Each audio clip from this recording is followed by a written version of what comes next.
తెనాలి రామకృష్ణ తినిపించిన తీపి బుద్ధి. ఒకరోజు విజయనగర సామ్రాజ్యంలో రాజు కృష్ణదేవరాయలు దర్బారులో అందరూ తెనాలి రామకృష్ణను చూసి నవ్వుతున్నారు. కారణం, ఆయన చేతిలో పెద్ద తీపి లడ్డూ ఉంది. రామకృష్ణ, ఆ లడ్డూను ఇక్కడికెందుకు తెచ్చావు? మహారాజా, ఇది మహా విలువైన లడ్డు. దీన్ని తిన్నవాడు చాలా తెలివైనవాడవుతాడు. అందరూ ఆశ్చర్యపోయారు. రాజుకు కూడా ఆసక్తి కలిగింది. అలా అయితే ముందు నువ్వే తినవచ్చు కదా.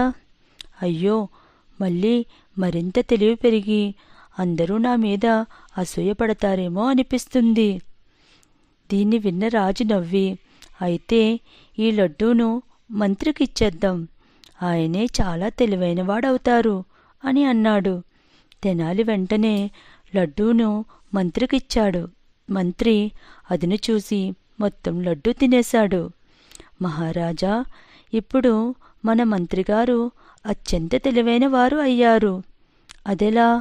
లడ్డు ఖరీదు 4 కాకరొట్టులు మాత్రమే. కానీ మంత్రిగారు దాన్ని ఉచితంగా తిని పెద్ద తెలివితేటల వాళ్ళైపోయారు.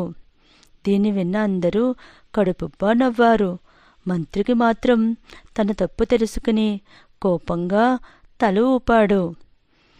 ఉచితంగా దొరికే దానికి ఎక్కువ తెలివి ఉపయోగించాల్సిన అవసరం లేదు.